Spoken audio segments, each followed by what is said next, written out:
Sir मैं कट्टर मोदी भक्त हूँ और मैंने ना कभी बीजेपी के सिवा किसी को सपोर्ट नहीं किया है, लेकिन आज मैं बीजेपी के बिल्कुल खिलाफ हो गया हूँ। किस वजह से? डीजल पेट्रोल आप देखिए 100 के ऊपर डीजल पेट्रोल एक रेट कर दिया है। आप बताइए गरीब आदमी कहाँ से भराएगा? आप संसद के अंदर बैठ गए, बड़े बड़े महलों में बैठ गए ना, और अपने प्रेजेंटेशन लेके कि ये हो रहा है, ये हो रहा है देश के अंदर। गरीब आदमी में आप मेट्रो में जाके बैठ के दिखा देते हैं। एक बार बाहर निकल के ना, एक बार रोड पे आके देखिए कि आम जनता रेडी वाला रोटी कैसे खा रहा है। मोदी जी ये तो ट्रेलर था, अब आगे आगे देखिए होता है क्या। ये तो बस अंधभक्त थे। बीजेपी के नेता भी आपसे मुंह मोड़ रहे हैं और जिनको आप पर भरोसा था वो एक एक करके आपकी असलियत को जानकर, आपकी असलियत को पहचान कर आपसे रुख मोड़कर, नाता तोड़कर चले जा रहे हैं। मोदी जी ये क्या किया आपने? आपने अपने अनभक्तों का दिल तोड़ दिया। ऐसा क्या किया आपने कि आपके अनभक्त भी आपसे नाराज हो गए? आपके जो कट्टर समर्थक थे वो आपसे मुंह मोड़कर दूर जा रहे हैं। क्यों इस देश को इस स्थिति पर आप ले आए कि उनको मजबूर होकर आपका दामन छोड़ना पड़ रहा है? ऐसा क्या कर दिया आपने? अब हम आपको जितने भी हमारे व्यूवर्स हैं उनको बताएंगे मोदी के 9 सालों में क्या क्या मोदी ने ऐसा किया जिसके कारण बीजेपी के नेता उनको छोड़कर कांग्रेस में शामिल हो रहे हैं। बीजेपी के अंधभक्त मोदी का दामन छोड़कर दूसरी तरफ जा रहे हैं। आखिरकार क्या किया आपको इस वीडियो में बताएंगे। देखते रहिए वीडियो को अंत तक और अपनी राय भी बता सकते हैं। आप भी बता सकते हैं 9 साल में, पिछले 9 साल में मोदी ने क्या किया। पहले बात करें हम महंगाई को लेकर। महंगाई में हमारे देश में सबसे ज्यादा कमर किसकी टूटी? आम आदमी की।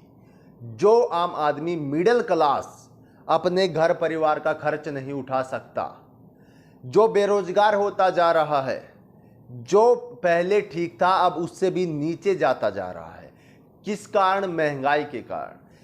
पेट्रोल इतना महंगा हो गया, डीजल इतना महंगा हो गया, गैस इतना महंगी कर दी एलपीजी की, और अब वो स्मृति ईरानी भी नहीं दिखाई देती। चलो उनकी बात हम बाद में करेंगे, ठीक है। गैस हो गई, उसके बाद हमारी किचन में, हमारी रसोई घर में यूज होने वाली चीज़ें, चावल, दाल, चीनी और भी बहुत सारे आइटम जिन पर जीएसटी लगाया गया। दही पर भी, दूध पर भी जीएसटी लगा दिया गया।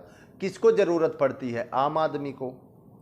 आम आदमी की जो चीज़ें हैं जो उनकी पूर्ति करती हैं जीवन की, दिन की, उन सब चीज़ों को लेकर इतनी महंगाई हो चुकी है कि आम आदमी मोदी सरकार से हाथ जोड़ रहा कि हमें बकस दो, हमें बकस दो। हमारी इतनी अब हिम्मत नहीं रही आपके साथ लड़ने की, इस देश के साथ लड़ने की, कि इतनी महंगाई इस दुनिया में हो गई और कमाई के नाम पर हमारे पास कुछ नहीं। महंगाई को लेकर अगर हम बात करें तो नोटबंदी के बाद काफ़ी असर पड़ा इस देश पर। जो महंगाई दर थी वो बढ़ी है। दूसरी अगर बात करें तो बेरोजगारी को लेकर, देखिए देश को चलाने के लिए कुछ मुद्दे ऐसे होते हैं जो देश की जनता के लिए ठीक होते हैं, अगर वो गलत हो जाए तो देश की जनता नीचे गिरती जाती है। उसमें सबसे पहला है बेरोजगारी, महंगाई। तीसरा सबसे बड़ा मुद्दा नोटबंदी। क्या नोटबंदी का हमारे देश की जो मिडिल क्लास फैमिलीज हैं उन पर फ़ायदा हुआ? क्या देश का जो आम आदमी है उनको इसका फ़ायदा मिला? जी नहीं, केवल और केवल नुकसान हुआ इस चीज़ का। नुकसान कैसे हुआ? आपके जो चिप वाले नोट आपने बनाए थे वो तो आपने बंद कर दिए। कभी आप बोलते उनमें चिप है, कभी आपकी गोदी मीडिया बोलती है कि उसमें चिप नहीं है। वो तो खैर छोड़िए, वो तो अलग ही मैटर हो गया उसका, ठीक है। आपकी झूठे जितनी हम गिनवाएंगे कम रह जाएंगी, वीडियो काफ़ी लेंथी हो जाएंगी। तो जो मेन मुद्दे उन पर हम बातचीत करते हैं। आपको बता दें, आपने कहा था कि मैं काला धन लेकर आऊंगा, इस जनता के खाते में 15-15 लाख रुपए आएंगे, काले धन का जनता को फायदा होगा। कहां है आपका फायदा? कहां है 15-15 लाख रुपए? कहां है वो काला धन? नोटबंदी से सिर्फ है आम आदमी 2-2 किलोमीटर लंबी लाइनों में लगा, इसके सिवा कुछ नहीं हुआ। ना तो काला धन आया, काला धन जिनके पास था उनके पास अब भी है। इस देश को अच्छा खासा आपने परेशान कर दिया। इस देश की अर्थव्यवस्था पर उसका अच्छा खासा फर्क पड़ा, लेकिन आपको उससे कोई लेना देना नहीं है, क्योंकि आपको वोट चाहिए थे। आपको वोट मिल गए, अब आपको फिर वोट चाहिए 2024 में, लेकिन अब जनता समझ चुकी है मदारी खेल करता है। एक खेल को कितनी बार देखेंगे?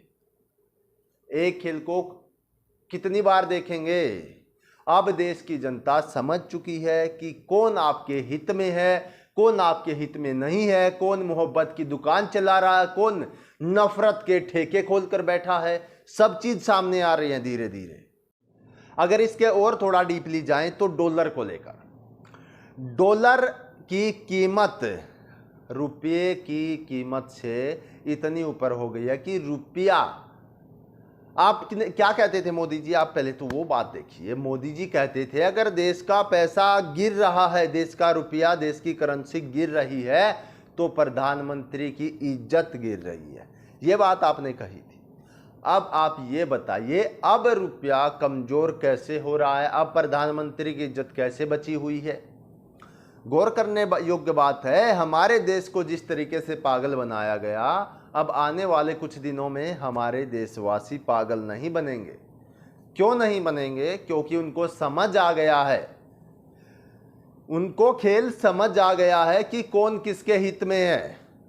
हमारे देश की जनता इतनी बार, सबसे ज्यादा प्रोटेस्ट इस सरकार में, सबसे ज्यादा जनता दुखी इस सरकार में, जय जवान जय किसान का नारा जुठलाया इस सरकार ने।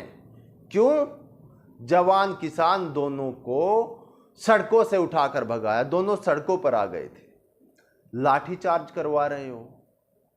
मोदी जी, क्या कोई इस देश में खुलकर विरोध प्रदर्शन भी नहीं कर सकता? कौन से संविधान में ये लिखा है?